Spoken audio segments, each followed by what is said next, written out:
The Need for Speed series was doing really well critically and in terms of sales, and that probably wouldn't have happened if EA didn't change the direction of the franchise after Need for Speed Hot Pursuit, as the games were starting to feel repetitive.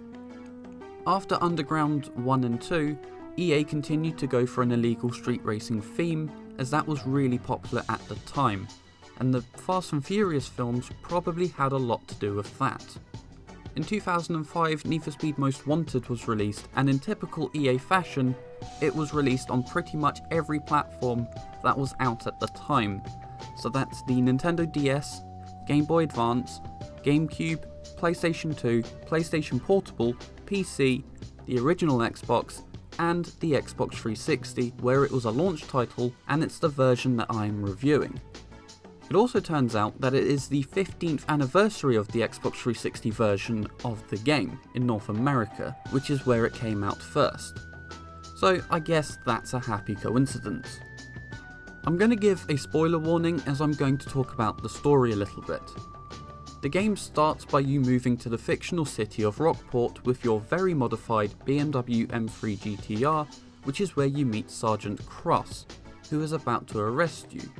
But luckily he gets a call on the radio about other street racers and leaves you alone.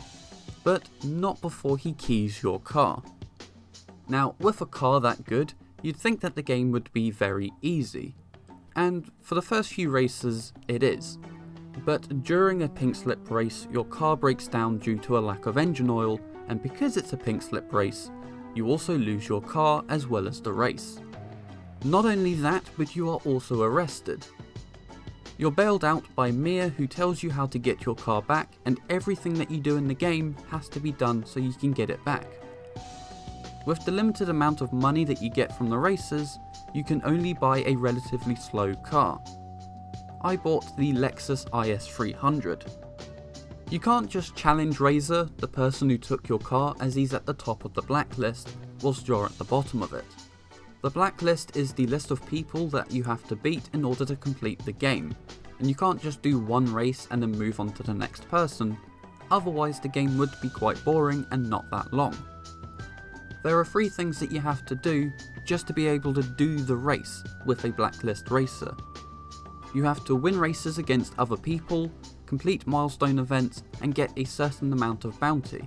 And no, I am not talking about the disgusting chocolate with coconut in it. The milestone events are where you have to do things like getting a speeding ticket by driving at high speeds or completing an objective in a police chase, as this was the first Need for Speed in 3 years to have police. Every milestone event that you complete will add a bit onto your total amount of bounty as well, which makes life a little bit easier as you don't need to spend as much time in police chases. The game gets harder if you keep using the same car, as your cars have heat levels, and the higher the heat level, then the harder it is to escape from the police. To get the heat level down, all you need to do is select another car from your garage and do a few races in that, just so the police start to lose interest in your car. You can also change the colour of your car every now and then, and that will get the heat level down. I didn't know you could do that until I got about halfway through the game. And then we get to the races. Racing in this game is a lot of fun, as you're not doing the same kinds of races over and over, but the way that you unlock the map means that you are racing in the same area for a few hours, and that does get a bit boring after a while. What makes a lot of the races quite easy is the speed breaker, which allows you to slow down time and also gives your car slightly better handling, but it doesn't last for that long. I usually use it for tight turns, and then as soon as I get out of the speed breaker, I use up all of my nitrous to get an even bigger lead on the opponents. Most of the event types are carried over from Underground 1 and 2, but I am a bit annoyed that drifting was absent from the game. The developers did add new kinds of events such as the toll booth and speed traps, both of which I do really like. I think the blacklist is one of the best things I have ever seen in any game in terms of progression, and it's because there's a storyline. In other racing games, you do races, buy cars, modify them, and then you do it all over again, and sometimes it feels like you're not getting anywhere. but beating a blacklist racer and moving up the list gives a better sense of progression than winning a championship in something like Gran Turismo or Forza Motorsport. Now, because this is an open world racing game, there are two types of AI. You have the opponents, which are hard to beat at times, but they do also make mistakes which can help you win races. But there is a lot of rubber banding, so if you manage to get far ahead in a race because an opponent pinned it, you might find that they are right behind you near the end of the race. Rubber banding is in the game to make the racing as close and exciting as possible. You can turn it off, but not in the career mode. The other sort of AI is the traffic, and at times they will break laws, but I don't think that was supposed to be a thing. I think the developers just didn't set the paths properly.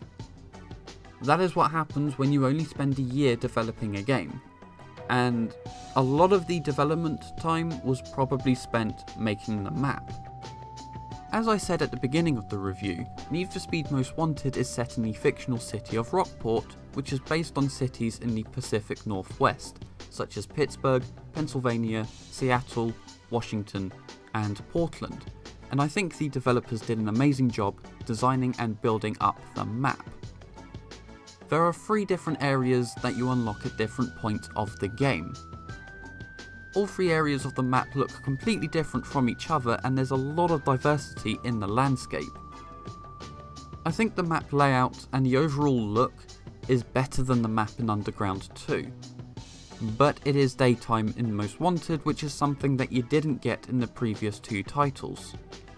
There's also no time progression in this game either, so it's always daytime, but the game did come out in 2005, so having a day and night cycle would have been a bit too much to ask for. The developers added different types of cars into Need for Speed Most Wanted. In Underground 1 and 2, you only really had cars that were popular in the street racing scene, and Underground 2 also had a few SUVs which I thought shouldn't have been in the game at all. But in this game they added more sports cars and supercars, such as the Aston Martin DB9 and the Porsche 911.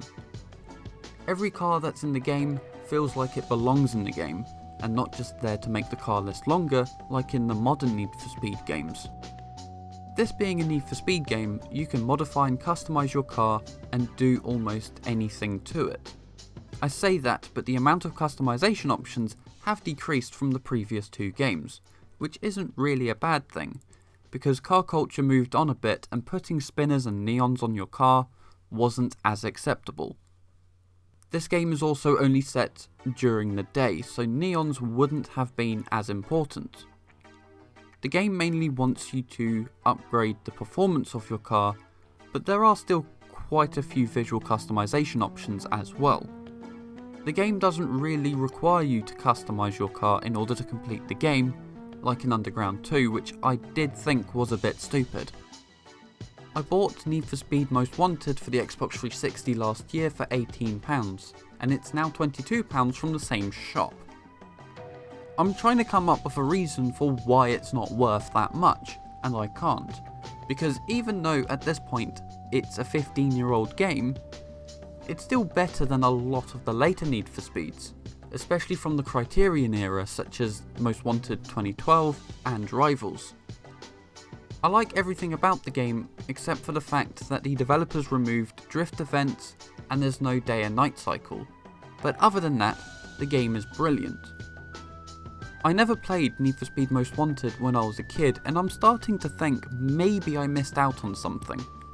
I do recommend this game a lot, but only on the Xbox 360, and also if you're okay with spending somewhat £20 on a 15-year-old game on a console that is now 2 generations old.